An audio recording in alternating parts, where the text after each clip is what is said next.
وَيَعْبُدُونَ مِن دُونِ اللَّهِ، اور یہ عبادت کرتے ہیں اللہ کے سوا ان ہستیوں کی، مَا لَا يَضُرُّهُمْ وَلَا يَنْفَعُهُمْ، جو نہ انہیں کوئی نقصان دے سکتی ہیں نہ کوئی نفع۔ اچھا، فوراً جب آپ توحید کے اوپر آیات پڑھیں تو یہ کہتے ہیں نہیں ہم نے تو کبھی کسی بابے کی عبادت کی نہیں، دیکھیں جی ہم تو اللہ کا بندہ ہی مانتے ہیں۔ اگلا حصہ چھوڑ دیتے ہیں۔ اللہ تعالیٰ نفی صرف عبادت کے اعتبار سے نہیں کر رہا، بلکہ یہ بھی کر رہا ہے کہ یہ ہستیاں نہ کسی کو نقصان دے سکتی ہیں نہ نفع۔ ایک مرے ہوئے شخص جو قبر میں پڑا ہوا ہے، اس کی کوئی عبادت نہیں کرتا، ٹھیک ہے بہت اچھی بات ہے، لیکن یہ عقیدہ رکھتا ہے کہ یہ میری بھینسوں کا دودھ خشک کر سکتا ہے، اس کے نام کی میں نے 11ویں نہ دی تو میرے اوپر کوئی مصیبت آ سکتی ہے، تو اس کا کیا مطلب ہے کہ آپ اسے نفع و نقصان کا مالک مانتے ہیں؟ تو آپ بھی شرک ہی کر رہے ہیں۔ اور شرک کیا ہے؟ آدھی آیت لیتے ہو کہ ہم تو جی عبادت تو کوئی نہیں کرتے، اللہ نے تو عبادت کرنے والوں کی نفی کی ہے۔ سرکار ساتھ ذکر کیا ہے مَا لَا يَضُرُّهُمْ وَلَا يَنْفَعُهُمْ، جو ہستیاں نہ انہیں نقصان دے سکتی ہیں نہ نفع دے سکتی ہیں۔ وَيَقُولُونَ، اور یہ کہتے ہیں هَؤُلَاءِ شُفَعَاؤُنَا عِندَ اللَّهِ، وہ کہتے ہیں نہیں ہم ان کو تو پکار ہی نہیں رہے، یہ اللہ کے حضور ہمارے سفارشی ہیں۔ سیم وہی مینٹیلٹی، ایسی داتا صاحب کو تو نہیں منگتے، اے اللہ دے حضور ساڈے سفارشی نے، ہم سلطان الہند سے تو نہیں مانگتے، یہ ہم اللہ کے حضور انہیں اپنا سفارشی مانتے ہیں، پیچھے ہی اللہ ہے۔ ہاں، اے نہیں ہے کہ پیچھے کوئی اور ہے، نہیں، پیچھے اللہ ہے جی، سامنے ہی ہے۔ سرکار پھر اس کا جواب اللہ تعالیٰ نے جس انداز میں دیا ہے نا، وہ ایسا انداز ہے کہ اگر ہم خود سے دیتے تو یہ کہتے ہیں کتنی گستاخانہ بات کر رہے ہو۔ اللہ تعالیٰ فرما رہا ہے قل اتنبئون اللہ بما لا يعلم فی السماوات ولا فی الارض، کیا تم اللہ کو وہ بات بتا رہے ہو کہ جو اللہ کے علم میں بھی نہیں ہے، نہ آسمانوں میں اور نہ زمین کے اندر؟ ہائے ہائے ہائے ہائے، اللہ کے علم میں تو کوئی بات ایسی ہے ہی نہیں کہ نہ ہو۔ اللہ تعالیٰ دیکھیں غصے کا اظہار، اللہ کہہ رہا ہے کہ منو پہ دس دیو کہ اس سفارشی نے میرے حضور میں مقرر کیتے، منو تو کوئی نہیں پتا کہ میں کوئی بندہ مقرر کیتا ہوا ہے۔ ہائے ہائے ہائے، اللہ کو تو پتہ ہی نہیں ہے کہ کوئی داتا صاحب بھی ہیں۔ اللہ کہہ رہا ہے میرے علم میں تو کوئی نہیں کہ میں نے کسی کو داتا بنایا ہو کہ میرے بیہاف کے اوپر وہ سفارشی ہوگا۔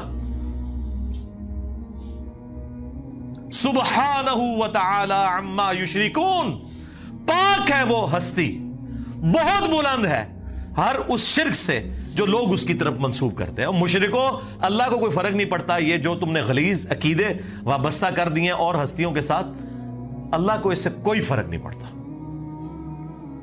وَلِعَاذُ بِاللَّهِ تعالی۔ دیکھیں جی، اللہ تعالیٰ تو اپنے عقائد اور نظریات کے اعتبار سے بالکل سچی اور کھری توحید قرآن میں بیان کر رہا ہے، کسی کو بری لگے کسی کو اچھی لگے۔ اللہ تعالیٰ نے یہ بھی پرواہ نہیں کی کہ لوگ کیا بات کریں گے، کس لیول پہ اتر کے اللہ تعالیٰ بتا رہے ہیں۔ آپ دیکھیں اس سے بہتر اور کیا انداز، سمپل اور بہتر اور بالکل کھلا ڈلا۔ اللہ تعالیٰ فرما رہا ہے اے نبی ان سے فرماؤ اتنبئون اللہ بما لا يعلم فی السماوات ولا فی الارض، کیا تم اللہ کو بتا رہے ہو وہ چیز جو اللہ کے علم میں تو زمین و آسمانوں کے اندر ہے ہی نہیں ہے، کہ کوئی اللہ نے اپنا کوئی سفارشی مقرر کیا ہوا ہے کہ جو نفع نقصان کا مالک ہے۔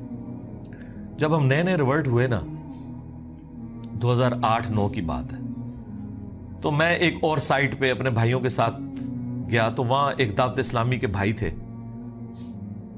تو وہ نماز پڑھاتے تھے، ہم ان کے پیچھے نماز پڑھتے تھے رفع الیدین کے ساتھ۔ وہ بڑے حیران ہوئے کہ یار یہ کون سے لوگ ہیں کہ جو ہمارے پیچھے نماز پڑھتے ہیں، کیونکہ ہمیں تو یہ لوگ مشرک اور کافر سمجھتے ہیں۔ اب انہیں پتہ ہی نہیں تھا کہ یہ مخلوق کون سی ہے۔ تو خیر ہم نے ان سے گپ شپ شروع کی۔ کچھ عرصے بعد انہوں نے کہا جی آپ ہمارے گھر آئیں، چائے پلائیں آپ کو، اور وہ یہ چاہ رہے تھے کہ ہم دعوت رکھیں، اور ہم چاہ رہے تھے ہم ان کے سامنے دعوت رکھیں۔ ہم ان کے گھر چلے گئے جی، انہوں نے وہاں سے جال حق نکالی۔ اب جال حق تو میں اس وقت پڑھتا تھا جب میری داڑھی بھی نہیں نکلی ہوئی تھی، 94 کے اندر FSE میں۔ اس میں جتنی چکر بازیاں دی گئی ہیں غیر اللہ سے پکارنے کے لیے، مدد مانگنے کے لیے، وہ ساری تو ہمارے علم میں تھی۔ تو وہ کہنے لگا آپ کو ہم پہ اعتراض کیا ہے؟ تو میں نے ان کو یہی آیات پیش کی کہ بھائی آپ کا جو عقیدہ ہے نا مرے ہوئے لوگوں کے بارے میں، ظاہری اس باب میں تو آپ کافر سے بھی مدد لیں، وَتَعَاوَنُوا عَلَى الْبِرِّ وَالتَّقْوَى وَلَا تَعَاوَنُوا عَلَى الْإِثْمِ وَالْعُدْوَانِ،